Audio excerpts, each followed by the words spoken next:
Continuamos con la lectura y estudio de Santiago capítulo 2, versículo 14 hasta el 26. Hoy nos vamos a concentrar hasta el versículo 19.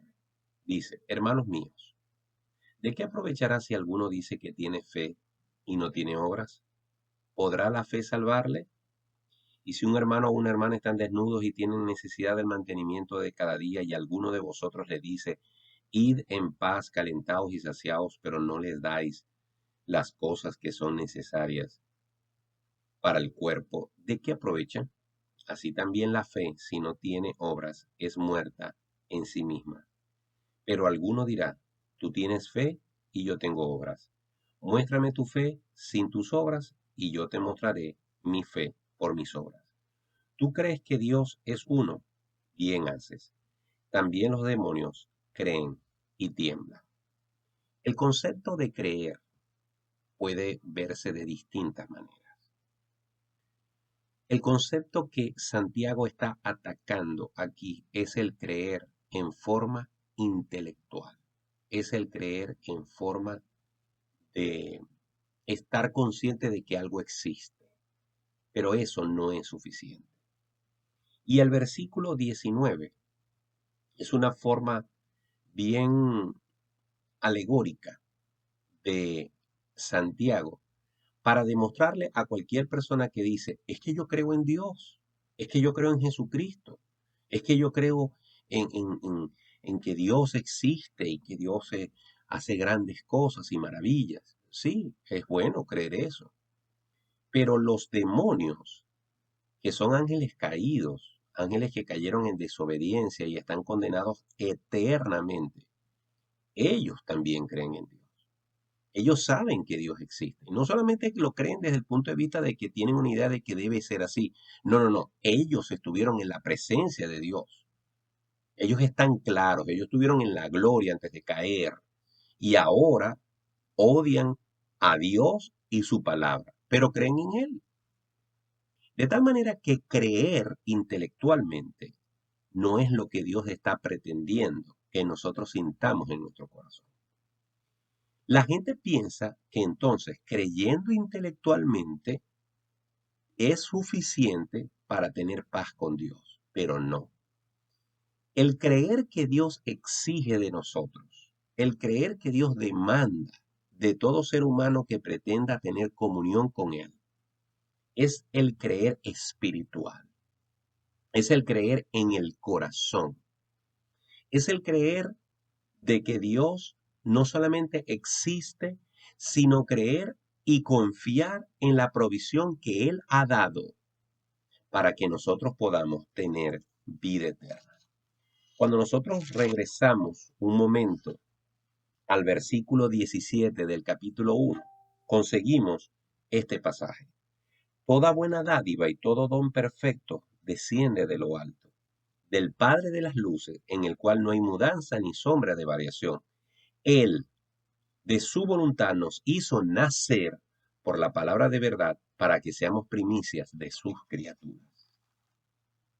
Por lo tanto, el creer que Dios está exigiendo a cada uno de nosotros es que ante la necesidad de reconciliarnos con Dios, de lo que va a pasar con nosotros cuando ya no estemos en este mundo, o lo que todo el mundo llama la salvación, salvarse, poder tener vida eterna, va a depender de que tú y yo creamos que Dios ya solucionó ese problema en su Hijo Jesucristo.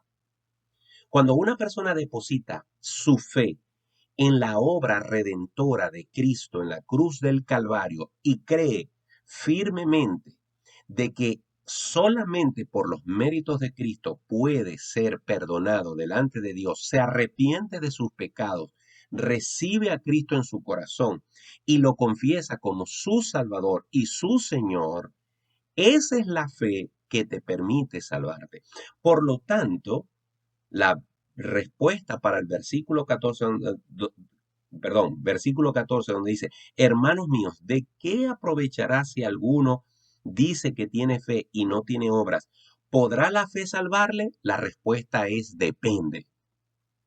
Si la fe que esa persona tiene es una fe verdadera, es una fe genuina, es una fe basada en la persona de Cristo y en su obra redentora en la cruz, la respuesta es sí, la fe podrá salvarle.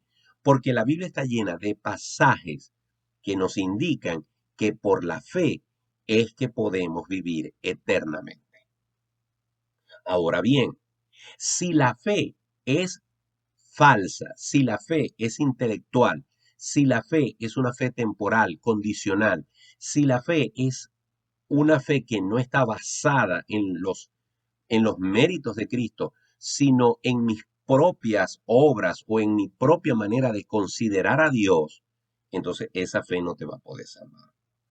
Ahora, Santiago lo que está tratando de demostrar es que si tú tienes una fe genuina que ya hemos hablado y hemos descrito, si esa fe que hay en tu corazón realmente está basada en Cristo Jesús, automáticamente, obligatoriamente, esa fe te va a hacer producir frutos dignos de arrepentimiento que hacen patente, que hacen evidente, que hacen palpable y que hacen comprobable que tu fe es una fe genuina.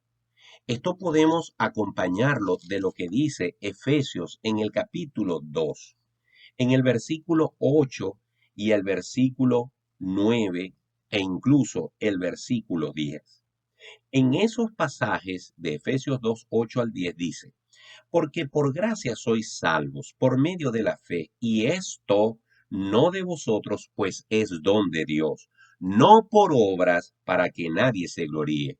Pero observe, luego en el versículo 10 dice, porque somos hechura suya, creados en Cristo Jesús para buenas obras, las cuales Dios preparó de antemano para que anduviésemos en ella. Es decir, en un corto pasaje, primero el apóstol Pablo certifica que la salvación no es por obras para que nadie se gloríe, sino por medio de la fe. Pero luego agrega en el versículo 10 que las obras resultantes de esa fe son preparadas por el mismo Dios como evidencia inequívoca e innegable de que hemos nacido de nuevo y de que ahora podemos hacer buenas obras, no para ser salvos, sino para demostrar que amamos a Dios y que por amor a esa fe y por amor a esa comunión que ahora tenemos con Él, queremos ser personas que le agraden dando frutos dignos de arrepentimiento. Por eso, Santiago nos invita a que nosotros manifestemos a través de las obras lo que hay en nuestro corazón. Y si nosotros realmente amamos a Dios, vamos a amar a nuestro prójimo y vamos a tratarlo como a nosotros mismos. Mañana seguiremos con este tema. Dios te bendiga.